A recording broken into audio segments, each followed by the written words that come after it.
Get this to go so I could see it. Okay, from the beginning.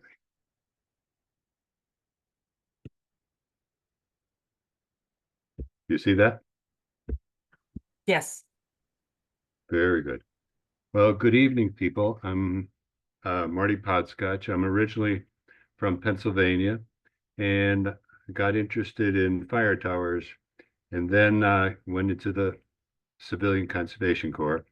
And today, this year is the 91st anniversary of the founding of the Civilian Conservation Corps.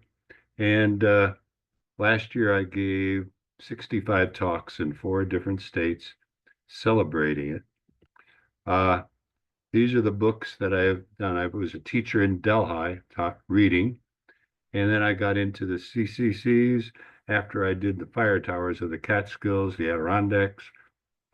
And then I also did travel books of the Adirondacks 102 Club, Connecticut, where I live now, 169 towns, and Rhode Island. And the idea is to go and visit all the towns and get your books stamped or signed. And then I also did these Adirondack Stories, where I had a comic book illustrator. He and I, in fact, every week in Saranac Lake paper, Lowellville Journal, Hamilton County and Boonville newspaper, have these Adirondack Stories. Uh, as I said before, I came to Delhi in the Catskills, and then I decided to go up to the Adirondacks.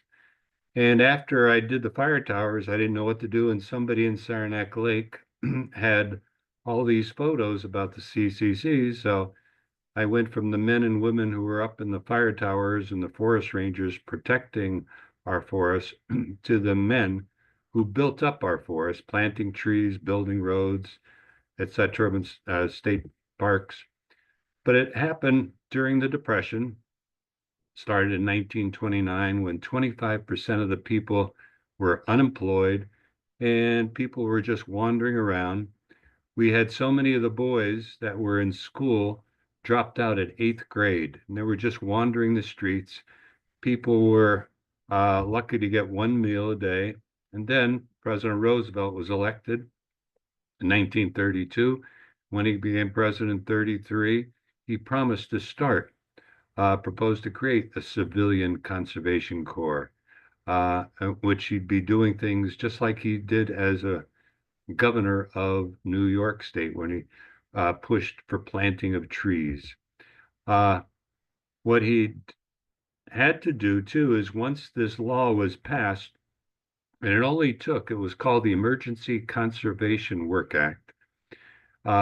It was proposed in March, I think 28th, and then in 4 days it was passed by the House and the Senate. And then Roosevelt had to get all these departments, labor, war, agriculture, interior, and state and local officials to work together to develop programs for these young boys to do.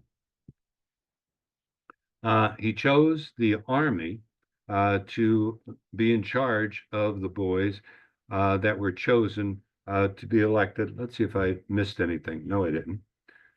Okay. And he put Robert Fechner, who was a labor union man, and there he is in the black coat in the center at Paul Smith's, where the Army was supervising the construction of these camps and of the boys. The Department of Labor, headed by the first woman, Perkins, she and her department allotted each state certain amount of boys that could be enrolled. It all depended on the population of the state. And since New York was one of the largest states, it would have the most boys and up to 60 some camps each year. And when he proposed this to Congress, he said, by July 1st, I want 250,000 boys to be enrolled. So in each of the towns, different states, they had a chance for young boys that were very poor on relief, they called it in those days, they could be able to sign up. And he wanted 250,000 by July 1st, which was a big undertaking. And that's why the Army was chosen, because they could give them food, clothing, shelter, and also each camp had an Army doctor. They got their physical exams and they were given World War I clothing. So they had to quickly dress and feed boys by July 1st. And some of the camps even started in June.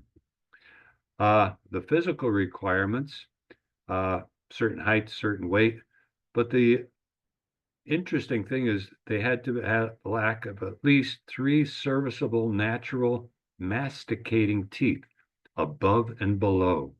These were the days when the boys did not go to the dentist. You didn't go for teeth cleaning. They didn't eat properly. So a lot of times your dad had a pair of pliers, or you tied a tooth to with a string to a door handle, and that's the way you would wind up with not too many teeth. The boys were assigned to the camp by the Army. The boys didn't have a choice. They didn't want to stay in Saranac Lake or Saratoga, and some stayed in New York, but others went out west because they needed boys to do these projects. So the Army would ship the boys by bus, by truck, or by train.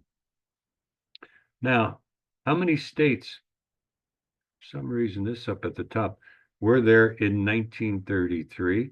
And where did the CCC camps located? Well, there were 48 states in that time, plus, so all the 48 states all depended on population, how many boys they could sign up. And also these territories of Alaska, Hawaii, Puerto Rico, and the 3 Virgin Islands had at least one of the CCC camps. Then the camps were divided into, believe it or not, this is the 30s.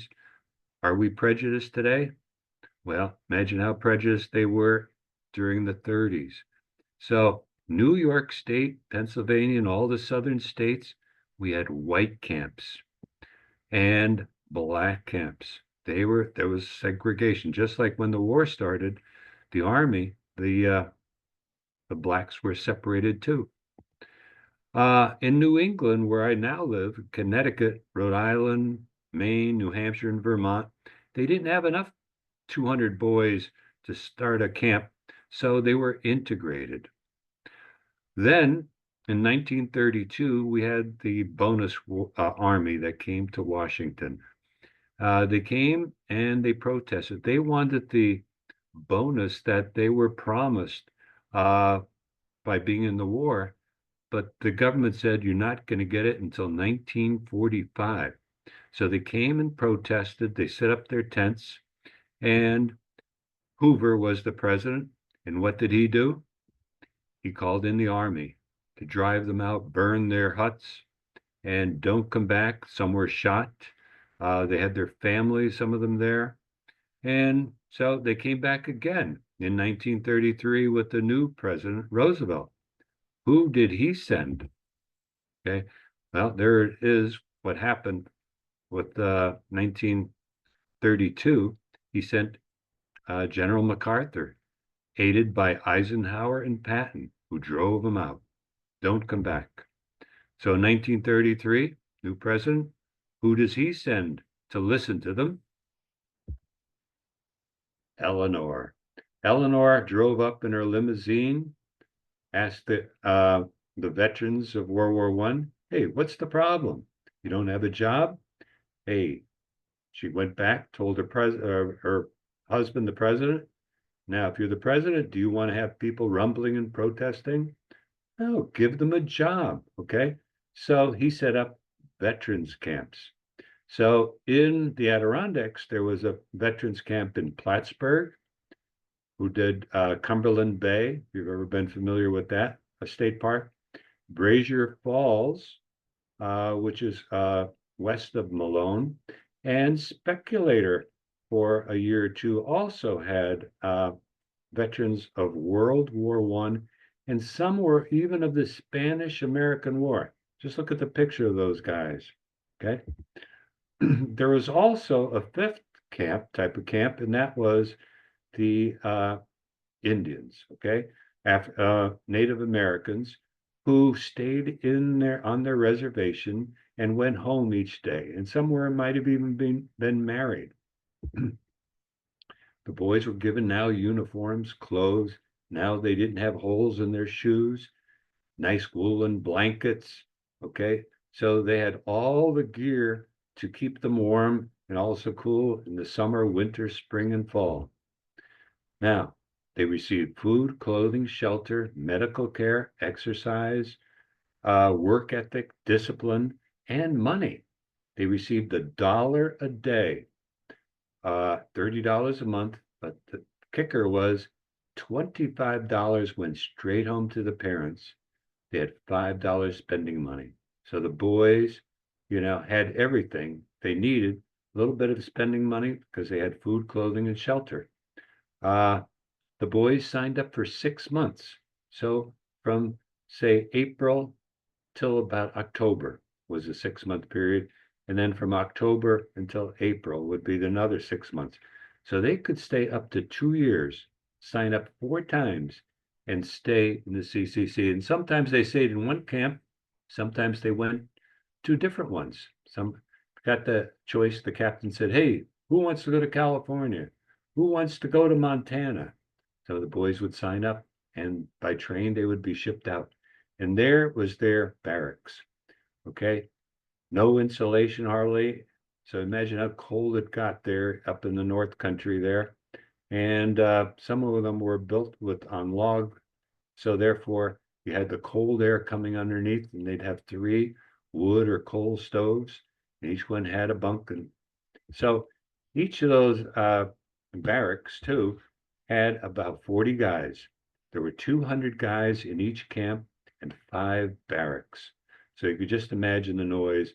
And you had to be 18 to 25. But that didn't stop some boys 17, 16, 15, or 14 from signing up and, lying about their age. They had to help their families. Now, each one, too, had a doctor, Army doctor, so he would stay there. Sometimes, maybe they might be spread out to 2 camps, but he would have an assistant or 2, and they would stay in the infirmary and take care of the sick. Just like today in schools, we have a nurse. Well, they had an Army doctor. A dentist would even go around checking on teeth, pulling teeth, cleaning teeth. So the first in that July and June of 1933, the boys, there weren't any barracks. They had to sleep in Army tents, maybe 10, 12 boys in a tent. And sometimes the camps weren't built up in time, and maybe it was October.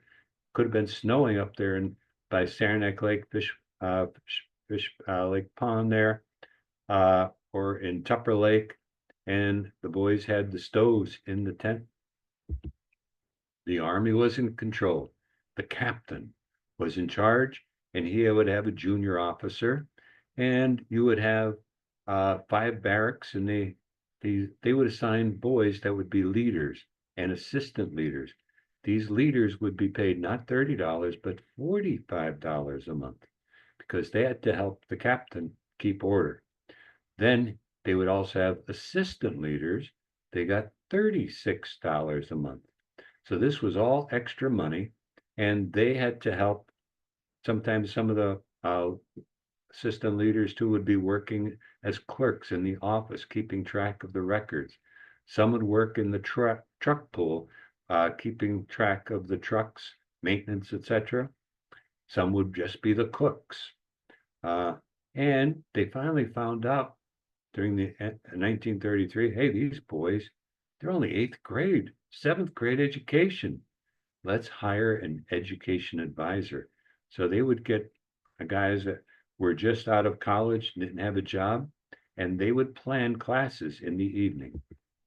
So they started out at 6 o'clock in the morning, exercises, breakfast, all you can eat, start to work at 8, then lunch, 1 hour off, back to work, and they would get back to camp about 4 o'clock, so an 8-hour day.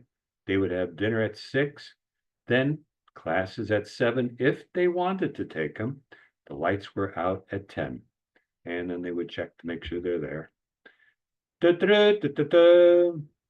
up, and they had inspections. Everything had to be spick and span. Otherwise, hey, Saturday night comes, you're not going to town, uh, to see some nice, pretty girls or go to a movie. Then they said, hey, we need some extra help. So in each of the town, they looked around for some experienced men who might be good at masonry, okay, build fireplaces, rock walls, chimneys, etc. So they were called LEMs, local experienced men, and they were paid $60 to $70 a month, and that was a big help to them. So then in the morning at 8 o'clock, they would get into the truck with about a squad of boys, 12 boys, you see down on the bottom, going off to do a project someplace in the forest. And here's a picture of the boys leaving camp, and the Army officers there saying, oh boy, we'll have nice peace and quiet once all these boys are gone and working in the woods. We won't see them till 4 o'clock. And to the left was the garage. All these trucks had to be kept in garages. And the buildings in the back, water tower, they had to have very good water. Otherwise, the Army would not let the camp be there. So then they would hire local men, give them a job too, carpenters. Hey, build those barracks, other buildings, the mess hall, the rec hall. See the tents to the left of it? Okay. What did these guys do? First of all, they had to work around constructing the camp. Sometimes they had to cut down trees. They had to build roads around where the camp was. Then they would go in the forest. They needed roads into the forest. If there was a fire, they would also use them as blocks to stop fires. Forestry, they had to plant trees. They had to fight insects. Fire hazard reduction, take all dead trees out, pest control, stop the pests that are killing the trees, wildlife management, too, do things to plant things for wildlife. And then a big thing, as you know, recreation, state parks, okay? Speculator had camp there, a nice park, wherever you go in the Adirondacks, Lake George, all around the lake, lots of recreation they did there. And whenever there was a hurricane, a flood, a fire, they would call emergency assistance. Hey, Captain, we need some men to fight a fire. There they are building roads. Okay, they had to use the jackhammer, building toilets, dam construction, and if they need a lot of gravel for the roads. So there they were, no front end loaders. They're the boys on the top of the hill getting the gravel. And then they'd have to load up the trucks. Planting trees, silviculture, okay, fighting fires. Gypsy moths, just like they're troublesome today, they were troublesome in the 30s. And they'd have the boys climbing the trees and looking for these egg masses, okay? And they would have a can on their belt buckle of creosote, and they would paint the egg masses to kill the eggs. Park decoration, they built the fireplaces, the picnic tables. Look at these right alongside the road too. Some of these ditches along these roads, these dirt roads, are still in great shape 90 years later. And all these roads had to be built according to federal standards. They could not use local yokels, their plans, shipshod. Everything had to be just right. If you got into trouble or you had to do KP, kitchen patrol, then at 1 o'clock or 12 o'clock, you'd be able to have your lunch. You'd have an hour break. A lot of the boys like to roast their sandwiches sometimes in the wintertime. And their favorite sandwich, what do you think it was? Peanut butter and jelly. Here they are. Top picture shows the boys up by Lake Durant, by Indian Lake, getting gravel. Boys on the bottom are working in the forest there, taking a break. You could see one guy, a lazy boy by the wood pile, the bottom left there. And that would be a crew thinning the forest, what they call silviculture. That was in the Harrisville camp, northwestern part. So before the buildings were made, they had to eat outside. They had to cook outside too. They'd have a big tent for the mess kitchen. Then when it was 6 o'clock or 5 o'clock, they would rush, get in line to be able to get into the mess hall. After, hey, here's some veterans playing some cards after.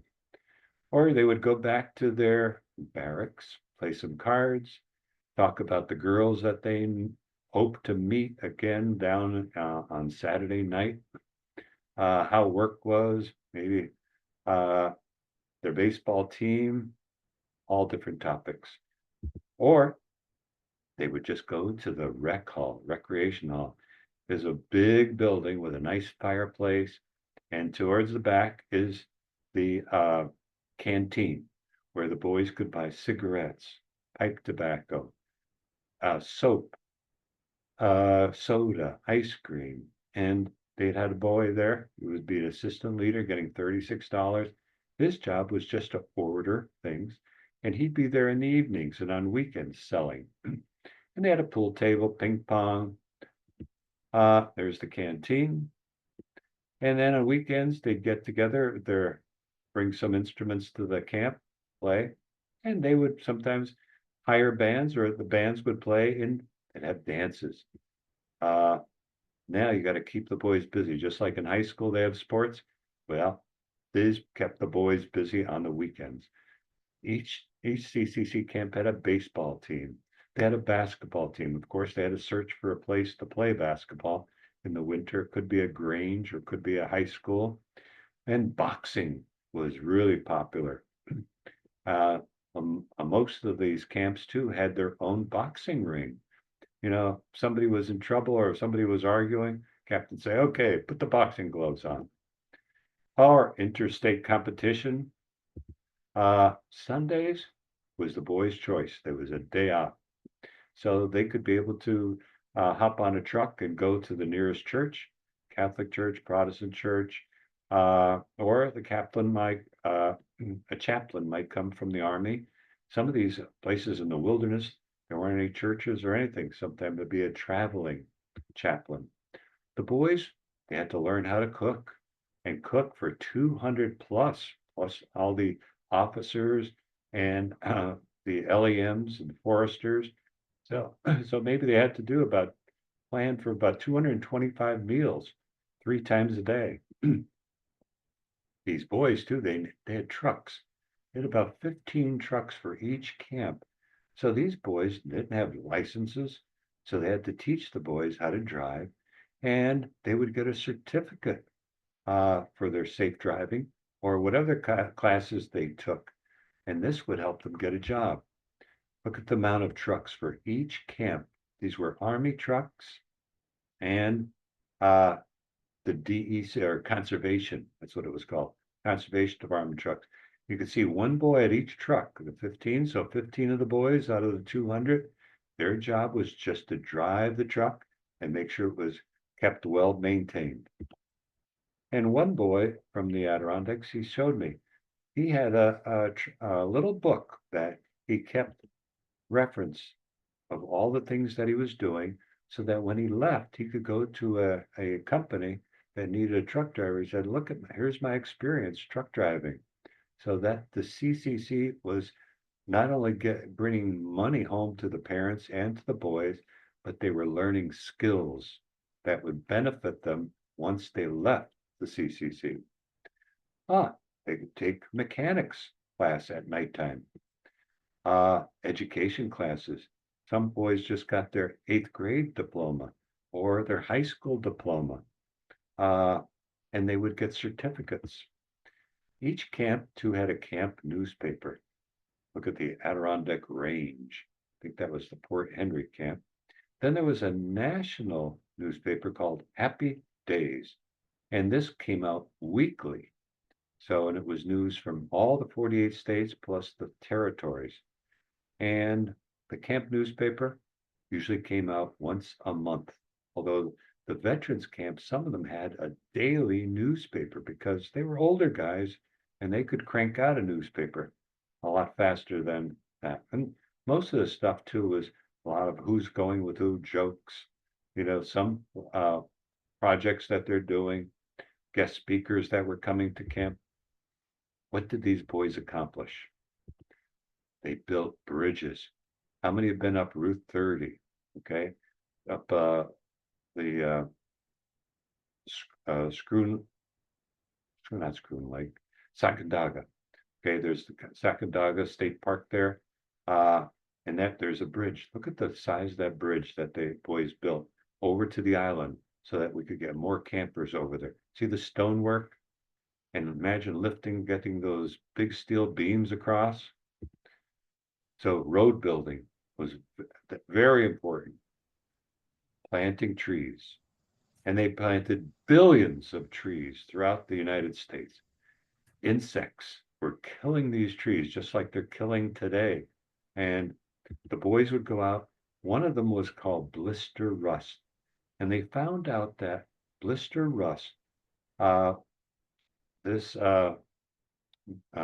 disease, fungus, would need a host, and that was the currant and gooseberry bushes. And of course, farmers love these, but if they found currant or gooseberry bushes called ribes, R-I-B-E-S, they would pull them out in the spring and let them dry, and that would kill them, because if they were within 900 feet of white pine trees, this fungus would leave the berry bushes, and the wind would carry the fungus up into the trees and kill them. So that's why the federal government said no more planting of currant bushes or gooseberries because of its devastating effect on white pine. And I think they've changed it a little bit. And there's the caterpillar. You see those bottom left, the egg masses? That's what the boys would be climbing up the trees in the wintertime, trying to paint them with creosote, which of course causes cancer. But they didn't know. But look at the devastation it did to the trees. There they are climbing up, looking for the egg masses. They would also band the trees with burlap. So when it was hot, those gypsy moths would come down and crawl underneath there, those caterpillars, and they'd squish them. And I remember growing up in the 50s, stepping on those ugly caterpillars. I hated them. Then they have to fight fires. Look at the crew. Sometimes they would get the whole crew. I'll try to get close to 200 guys, or a couple of camps going out there and fighting fires. Down here in Connecticut, we have over 100 fires they're fighting right now because of the dry season down here. And then they would build these fire breaks in the forest so that in case a fire was coming, it would stop the fire, or they would have backfires. Truck trails. And the truck trails, for trucks to be able to go in there, harvest the timber, or get the bad wood out, and also to fight fires. Marcy Dam was one of the many dams that were built in the Adirondacks and throughout the United States. There's more dams. They would also do erosion control. To the bottom left, see the stones? On the right, putting the riprap, it's called, logs together on the side to stop the erosion of the banks. And look at all the state parks. The beach there, Moffett Beach there in Speculator, Lake Pleasant, Fish Creek, 8th Lake State Parks. So many of the state parks, and these fireplaces are still in operation 90 years later. These shelters, of course, the wood, the roof has been changed, but see those pillars? Still there. Disasters. This one guy, Jesse Merrill from Argyle, He said, Marty, I was sent up to Blue Mountain. And then all of a sudden I was sent down to Long Island because, boy, I got to go back. Where the heck am I? Hold it. I must have missed something. Hold it. Okay. Sorry. So he was sent down to Long Island, and like his first couple of days, he's cutting wood to open up the roads. He broke his leg. So he wound up in the hospital for almost 6 months. And so that was his time in the CCC. But they were called after the hurricane of 1938 in Rhode Island. Boys were called out, searched along the coast, find bodies. It was rough.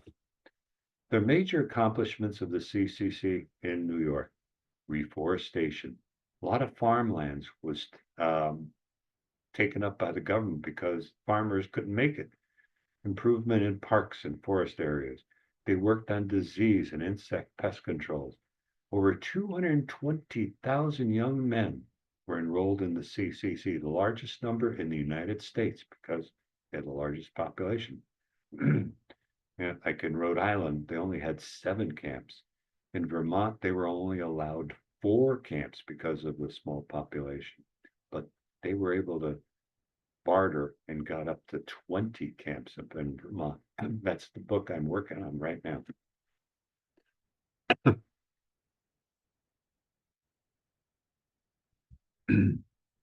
Tea time. So the state operated an average of 68 camps a year, and it cost the government $134 million to have these camps. Of course, it was well worth it. Just in 9 years, look what they did. And if you get my book, you will find all these camps that were in the Adirondacks or maybe right close to the Adirondack region. And I interviewed and went to all these camps and got the information, interviewed 100 guys that were still alive, and I got their stories. So I traveled all over the Adirondacks, and all those red spots are places where there were camps. Okay. And this is an interesting book. If you could get it your hand on, it cost me $170 at the Pipe and Bookstore at Lake Placid, but it was well worth it. It's a yearbook of all the camps for one part, just the eastern part of New York. One of the camps was the one at Arietta. Okay. I don't know if you've ever been up Route 10 going to Pasico. Okay. There was this camp just for 6 months, and it was the place where the people were there 100 years ago making furniture, the Shakers. Okay. They occupied the same land where the Shakers were there 100 years previously. And there they are swimming in the nearby pond. Look at all the tents. 200 boys were there and doing road work. Look, they still used horsepower too, 33. Look at wheelbarrows too. Like in Vermont, they built dams. The first one in 33 up in East Barry, they had hundreds of wheelbarrows and shovels that they used to work and build that dam. Then there's one up in Blue Mountain Lake, Lake Durant. They built that little dam that created Lake Durant because it was just a swamp. And in these yearbooks, you'll see pictures like this of the different activities that they did. See the big garage that they had? Every truck was in a garage. Cutting trees. Ted Roy is still alive there in Little Falls, and he had some very interesting stories, even some I can't even print. Like, you just imagine these boys, the hormones going crazy up there. And there he is, wheeling a wheelbarrow load of coal. Then they'd go to the movie theater. Here's another one, George Bowles, who was from right near Albany. And here he is going back to the movie theater that he visited when he was at the Indian Lake camp. And there they would play basketball in the high school gym. you could go back across Route 30, and guess what? You will find the foundations of the CCC camp. See, that was probably the toilet on the left, and they probably had a 10-seater right there, and they had a stream of water coming right across there. And the story goes that one boy, he saw all these boys sitting on the john, and he took this pile of newspapers, dropped it in the stream, and lit it, and it just went going down. So all the guys got singed and hopping like crazy once they got, yeah, not a hot foot, but a hot, you know what. Uh, then Speculator. Okay, if you've ever been to Speculator, uh, these arches are still there today, and about 10 buildings are still there. It's one of the only places where you'll find almost a total camp. It was made into a 4-H camp, taken over by somebody from North Carolina, and somebody else bought it. So now it's just a private family owns the whole thing. They even put a swimming pool in it. This guy, Joe, he came to the camp from Little Falls, and told me stories. Another guy, look at Vivian. She went swimming up there at Moffett Beach, saw all these handsome boys and wound up marrying. So a lot of times these boys wound up marrying girls that were in the intent. Art Conduzzo got these pictures. His son is a lawyer around Lake George. Ralph Barton, he was Lake Louie. They built that camp. Legacy, Sacandaga State Park. Look at this, Moffett Beach. And those buildings that they built for the caretakers, still there. Joe Weaver from Scotia, 1940, was at the Plattsburgh camp, where the hospital eventually became for the Air Force Base. Saratoga Battlefield became a site of the CCC in 1939, and Stillwater is where the camp was, specifically to work at the battlefield. During the 1939, so there's 3 years operating, Stillwater Camp worked hard on many projects, including removing non-historic fences, roads and foundations, developing new roads through the battlefield, clearing invasive plants, conducting archaeology, developing maps, managing landscapes through prescribed fire, and offering site interpretation for visitors. And these were all pictures supplied by Ranger Bill Volosin, who is still there. You might know him. Here is the outline of the camp. Okay. Those vertical ones, those pink ones there, those would be the barracks. Okay. And then they'd have a courtyard with a flagpole in the middle. And then you'd have the rec hall and the mess hall. The bottom left is where the officers were and keeping records, etc. And the bottom is where the baseball field. So if you go to Stillwater, where the American Legion is today, that is where the CCC camp was. Crew working there, using hand tools to help remove part of a non-historic concrete foundation. Here are some of the boys taking a break from their work. And they had to work summer, winter, spring, and fall. I think the record was if it was 10 below zero, then you didn't have to work. And then you'd have to make up any rain dates too that was canceled on a Saturday, but always Sunday was free. Here's some boys. They developed friendships, and some of these friendships continued for the rest of their life. And of course, they like to joke around to the boys up on top of the roof.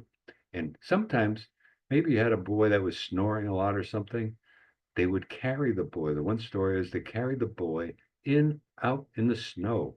And then, of course, he woke up a little later. The hell am I doing here outside? But they were pranksters too. Take somebody's shoes and put a nail through it and hammer it and put it on the floor when the boy went to put his shoes on, couldn't get it up, or short sheeting the boys. And here's the one, Jim Johnson, okay? He, you won't believe this, was 14 years old. His brother was in the CCC in 36, but he said, my father was at the Green Island Ford plant. He fell off the roof. He could not work anymore, hurt his back badly. His mother had to go to the bakery trying to get old bread. Jimmy and his brothers and sisters would walk along the railroad tracks, picking up coal so that they could have heat during the winter time. And Jimmy saw how tough it was. He said, I got to go and help my mother and father. So he went up to his bedroom, took his birth certificate, got ink eradicator, changed the date to make him 18 years old, which he had to be. And he went down to the enrollee office and he signed up as 14 years of age. He had to quit school at, seventh or eighth grade. And here he was coming to the Saratoga, Stillwater camp. Of course, these big city kids beating him up, picking on him. Luckily, one big guy said, I'm going to stand up, and protect you. So after 6 months, he liked the CCC. So he signed up to go to Salt Lake City, where the Olympics were. And he was building up the big lodge there, setting up cannon shots. So you could just imagine these boys. So he was about 15, 16 years old then on a train going out west, all the way to Salt Lake City. Some of these guys went to Glacier National Park from Schenectady. This one guy in my book. But they saw so much, okay? And they learned so much. And the big thing, they helped their parents. How many know Bernie Zalia? He was at the Port Henry camp, and he was from Schenectady. I had him come to my talk at the Schenectady Union College. That big library, that round building? I'm up there giving a talk, and Bernie was supposed to come. And about 10 minutes into my talk, you could hear clang, clang, clang, clang. Here comes Bernie up the steps with his walker. Okay, and he walks down the main aisle. Here are all these Union College kids, students, and the president of Union College there. And Bernie gets up there and tells the story about being in the CCC. So those are unforgettable. But if you want to hear stories, got to get my book. Then World War II came. We now needed the boys to fight. They went off to war. Camps were closed. There's that camp I told you in Speculator. But look at the legacy. How many have been to Denver, Colorado? Red Rocks. My sons were out there and we went to a concert. 10,000 people seated there under the stars between these two big red rocks. Look at that, 10,000 people. And that's what it looked like originally. Top left. Just two big rocks where they used to have little plays on Easter, and then they had to carve it out. It took about 4 years to make this, and the camp is still there.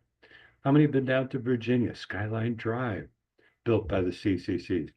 Now, I told you my passion is the CCC. This is my fourth book, and my wife says, Marty, this is your last one, because this Friday I'm going to be 81, but I can't stop.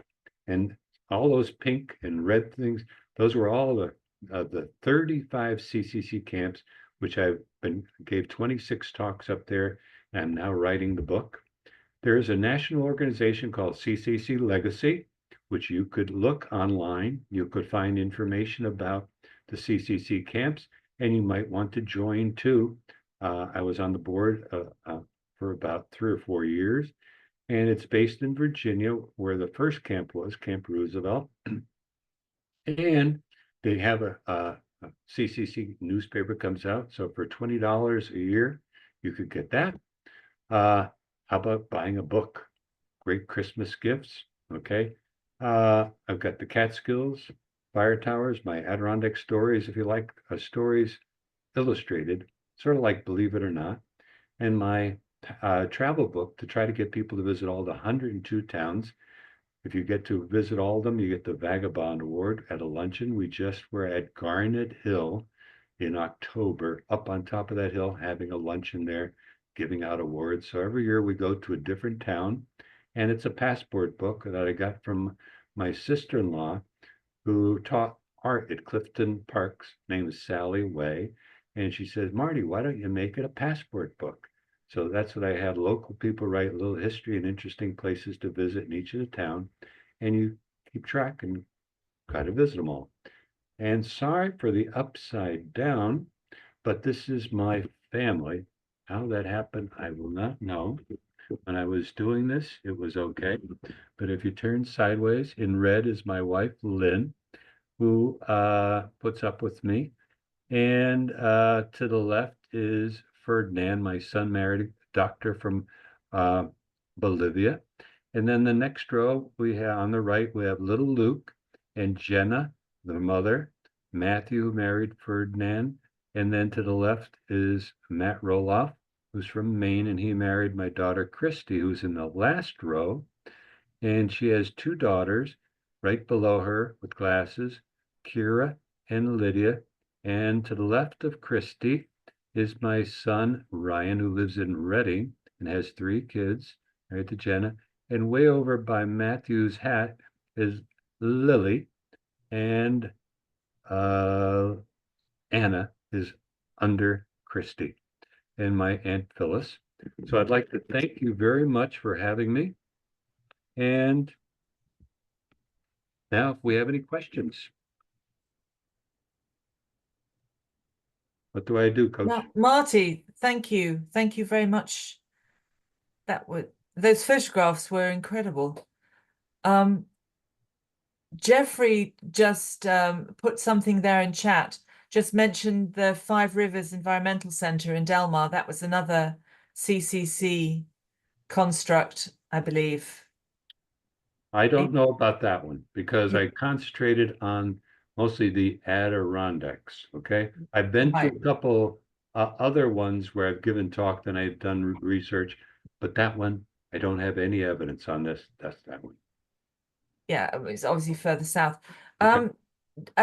Does anybody have any other questions or comments on that they would like to bring out? You can either put it into chat, typed into chat, or speak it out loud. Hi, this is Bob Van Buren. Hi, Isabel. How are you? Hey, Bob. I have a question. Did the CCC do any work on the great camps in the Adirondacks? Not that I know of. No. Okay, because I've hiked into some of them, like the Great Camp Santanoni, and it looks like some of those bridges and stuff could have been CCC work. No, they probably used a lot of things that like the Adirondack style, and the Adirondack style was mimicked all throughout the United States. You know, the logs, buildings, and wherever you go to Yosemite, wherever you travel, the national parks, there probably was a CCC camp there. Okay. Thank you. There's a question here. Where can you find out who were actually in the various camps? Is there a list somewhere? Yes, good question.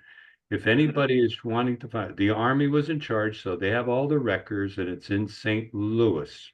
Okay, so if they email me at Podskoch, PODSKOCH at Comcast.net, and maybe you could post that, or my website, which is martinpodskoch.com. You could find my books, and you could order my books from them, or bookstores or gift shops have them in the Saratoga area. And you'll be able to get the address in St. Louis and get your dad or grandfather or uncle's records. And all you need is sometimes is the Social Security. You say, I don't have it. Well, they're online now. So your Social Security cards, once you're dead. But they're really great because they tell when they joined, what they were doing. Sometimes it could be just 2 pages.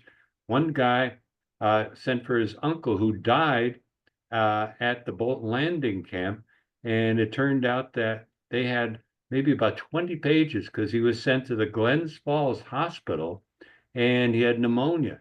And they were treating it there and he came back and they just didn't have, the drugs that we have today. And the boy was just 19 years old and died. So you had boys dying of maybe the barracks burned down, and sometimes boys were killed in a barracks or driving trucks. The truck driver might have been 18 years old and reckless, flipped over, and boys were killed or injured from accidents that way, or swimming. Swimming, boy, a lot of drowning until they finally said, we've got to teach the boys how to swim and have lifeguards there. But I know up in the Newcomb camp, they're searching for this one boy. The boys didn't know how to swim. They were never taught. And they tried going in there and they drowned. Hmm. But that's where you could get the records. And if they email you, maybe you could give them my name, or you'll email me and I could send you the website to get their dad's records or grandfather's records. And if you missed Marty's email address, you can always get hold of me and I can pass it on to you Right. if you need it. There was another question here about were the boys recruited into the army at the beginning of the Second World War? A lot of these boys were either drafted or joined, okay? And these boys, because if they were a leader, assistant leader, they knew how to give orders. So the army would make them sergeants right off the bat. And they said Hitler hated the CCC because the army was training the boys in discipline. They weren't doing shooting or anything like that, getting them ready, but they learned how to take orders, how to make their beds, how to work, okay, how to bake. Some of the boys that were bakers in the camp when they were in the army, they did the cooking. There's a few comments here acknowledging how interesting the presentation was, and also just mentioning how the surprise that the boys were kept as busy as they were. They certainly seem to be able to occupy their time there. Yeah, I forgot to tell you too, there was a superintendent from the private society, he was hired, usually an engineer, and he did the planning for the conservation department. What were the projects? What were they do? And then he would have foresters or LEMs or foremen who worked in his department. And when the boys went out to work, they had assignments. And it was all because of the superintendent planning. And some of the places, like you go to Herkimer office, you could find these detailed maps of the projects and color coded. It's unbelievable how everything was planned, and everything had to be according to federal government standards. Like these roads, they're still in existence. Some of the culverts are still there, the rock culverts that they put in. Those buildings that they built. You go to Puerto Rico. How many have been up the rainforest? El Yunque. I'm going up this Serpentine Road, and they have these cement buildings and beautiful buildings, a little pool for swimming. And I went into the museum. Who built this? There was a CCC camp there, Puerto Rico. So there still might be some Puerto Rican boys in Puerto Rico or New York State some came to the United States, or their grandchildren, their grandfather was working in the CCC or in the Virgin Islands. Each Virgin Island had a camp. When I went to the one island, I went to the museum, a very small museum. They said they planted mahogany trees and built the park. So yeah, all over in Alaska, the CCC boys got the totem poles that were falling apart, and they had a native there, showed them how to make and rebuild these totem poles in Alaska. And I went to what's the big mountain there? Denali. Okay. You get on this bus, and this first stop is at a place built by the CCC. So it's just wherever you go, the imprint of these boys that were just there for 9 years. They have such a legacy. They have handed down, and this is my passion. And I see these boys 90. I had three guys, 104 years old, and they still had their marbles. They still could tell their story. I mean, it's just fascinating. So I have hope. I want to be just like them. I'm sure you will be. On the subject of things that still exist, Joyce has mentioned that she went to the 4-H camp at Speculator, and her dad, who'd been in the army, looked around and pointed out that it was an old CCC camp and made sure she knew where the mess hall was, because that was his favorite spot, I think, when he was in the army. Kidding. And they had a big mural on the wall at that camp. Okay. And what happened is the Blue Mountain Museum, okay, Adirondack Experience, took the picture down and it's in the museum. And their job was to make a reproduction. So if you go in that camp today, it's privately owned. I drove in there this past summer, and there's just a family using it. It has all these buildings. It's just incredible. Maria had a question about asking whether the CCC was involved at the Saratoga State Park, or also at Letchworth State Park near Rochester, because she said they were just admiring the stone walls and the fireplaces there. Yeah, Letchworth is a must-see. Okay, it's down in this canyon. They call it the Grand Canyon of the East, and they built the roads. There is also a hotel down there, a restaurant which you could have a meal, and there is the one place where we have the statue. For some reason, I didn't show the statue. That CCC Legacy has the mold, and we tried to get each state to have at least one statue to honor the CCCs. In Connecticut, we've got 2. New York has 1. Rhode Island, none. Vermont, none. Pennsylvania, I think, has about 9, because there were so many CCC camps. And there are these, if you just look under the CCC workers statue, Google that, you'll see what it looks like. Just unbelievable. It costs about $24,000, but we were lucky to get 2, raised enough money to honor 2 of our CCC camps. Are there any other questions from anybody? I don't see anything. If you come up with any questions afterwards, I'm sure Marty would be happy to answer them if you wanted to email him. And again, as I say, if you missed his email address, then just send me a message and I will pass it on to you. But Marty, thank you so much. Oh, thank you. Really enjoyed for having me, Isabel. Wonderful. Suffering through getting organized, but it was well worth it. And if anybody needs any of my books, they could get them, order them from my website, or you could go to any of the gift stores right down in Saratoga. You have the bookstore there. If they don't have the book, I've told them, to make sure they get the book. If they don't, you could order it there. A lot of gift stores. The cheese shop there in Galway has my books. In the Adirondacks, sometimes grocery stores, gift shops have them all over. Well, thank you very much indeed. And thank you everybody for joining us. And we hope to see you at some more of our programs in the future. Thank you. Thank you very much. Thank you.